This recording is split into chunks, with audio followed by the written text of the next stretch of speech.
श्रीमद् भागवत महापुराण जो है ना, मूल रूप से सुखदेव जी राजा परीक्षित को सुनाते हैं। अब मैं राजा परीक्षित को सुखदेव जी क्या सुनाते हैं उससे पहले थोड़ा सुखदेव जी का परिचय बताता हूँ आपको। सुखदेव जी महर्षि वेदव्यास जी के पुत्र हैं। राजा परीक्षित जो है वह अभिमन्यु का पुत्र है। आप सब जानते हैं कि महाभारत के युद्ध के अंत में जब कोई उपाय काम नहीं किया तो अश्वत्थामा ने ब्रह्मास्त्र का प्रयोग कर दिया था। अब उस ब्रह्मास्त्र से बचने के लिए भगवान कृष्ण के कहने पर अर्जुन ने भी ब्रह्मास्त्र का संहार कर दिया।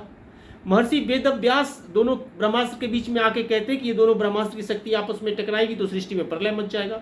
अश्वत्थामा को बोले कि तुम अपना ब्रह्मास्त्र वापस करो, अर्जुन को बोले कि तुम अपना ब्रह्मास्त्र वापस करो। अर्जुन को तो ब्रह्मास्त्र वापस करने आता था, किंतु अश्वत्थामा अपना ब्रह्मास्त्र वापस न कर सका कि उसको ब्रह्मास्त्र वापस करने का विद्या नहीं पता था। फिर दुष्टतावश अश्वत्थामा ने क्या किया, उस ब्रह्मास्त्र का दिशा जो है उत्तरा के गर्भ की तरफ कर दिया। उत्तरा गर्भवती थी उस समय। अब जैसे ही ब्रह्मास्त्र का तेज उत्तरा को परेशान करने लगा, उत्तरा ने निवेदन किया भगवान कृष्ण से कि अब तो बचाइए प्रभु। और अभी हाल फिलहाल युद्ध शुरू होने से पहले अर्जुन को बोले थे भगवान कि नौमे भक्तं प्रणश्यन्ति, मेरे भक्त का नाश नहीं हो सकता है कभी। जैसे ही उत्तरा ने गुहार लगाई, भगवान कहते हैं भगवान अंगूठा का स्वरूप धारण करके उत्तरा के गर्भ में जाकर उस ब्रह्मास्त्र के तेज से उत्तरा के गर्भ की रक्षा करे। अब वो उत्तरा के गर्भ में जो जीव था वो अपने गर्भ अवस्था में भगवान का स्वरूप देख लिया था। अब हमेशा वो उस जीव को उसकी लालसा होती थी कि वो स्वरूप दिखे, क्योंकि भगवान का स्वरूप बड़ा प्यारा होता है। जन्म होने के बाद भी वो जीव उसी भगवान की आकृति को ढूंढता था, इसलिए उसका नाम परीक्षित रखा गया। कहते हैं एक बार राजा परीक्षित कहीं तो शिकार करने के लिए गए थे। दुर्भाग्यवश उस दिन राजा परीक्षित जो मुकुट जरासंध का था वो मुकुट पहन के चले गए थे।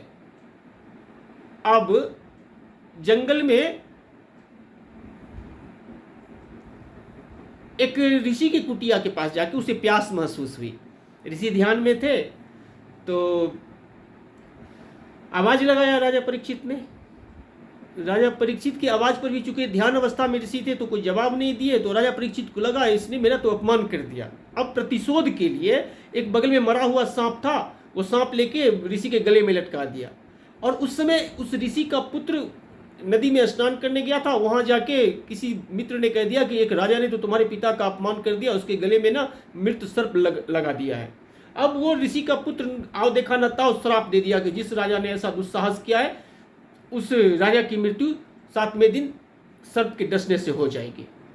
अब जैसे ही उस ऋषि को पता चला कि राजा परीक्षित को मेरे पुत्र ने श्राप दे दिया, अब तो वो दुखी हो गया, क्योंकि राजा परीक्षित तो धर्मात्मा थे, माँ के गर्भ में ही भगवान का साक्षात्कार कर चुके थे और धर्म की स्थापना कर रहे थे, बहुत अच्छे राजा थे।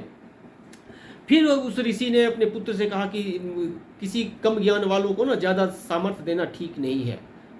और उन्होंने ये भी साथ में कह दिया कि आज के बाद ब्राह्मण का श्राप लगेगा नहीं। ब्राह्मण का आशीर्वाद तो लगेगा, लेकिन ब्राह्मण किसी को श्राप दिया तो उस श्राप का प्रतिफल उसको नहीं होगा। और उस ऋषि ने तुरंत राजा परीक्षित को खबर भिजवा दिया ऐसा ऐसा हो गया। अब राजा परीक्षित को जैसे ही पता चला कि मुझे श्राप लग गया, मैं 7वें दिन मेरी मृत्यु हो जाएगी, तो राजा परीक्षित अन्न जल सब त्याग दिया और अपना पुत्र जन्मेजय को अपना राजगद्दी देकर के गंगा के तट पर अन्न सन्न करके शरीर त्यागने के लिए पहुंच गया। जैसे ही वहां पहुंचा तो भगवान की प्रेरणा से सुखदेव जी वहां आते हैं और सुखदेव जी से प्रश्न करते हैं राजा परीक्षित कि हे महर्षि, जिस जीव का मृत्यु 7वें दिन होने वाला हो उसको अपने कल्याण के लिए क्या करना चाहिए। अब इस प्रश्न के उत्तर में सुखदेव जी राजा परीक्षित को जो कथा सुनाते हैं वही श्रीमद् भागवत महापुराण है।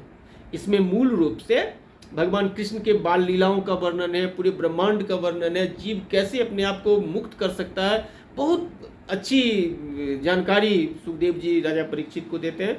और सच पूछिए तो राजा परीक्षित के माध्यम से सुखदेव जी हम सभी जीवधारियों को, हम सभी मनुष्यों को, हम सभी इस पृथ्वीवासियों को दे रहे हैं। और इसको हम एक एक पार्ट करके आगे इसको देखेंगे। ठीक है। श्री कृष्ण गोविंद हरे मुरारे हे नाथ नारायण।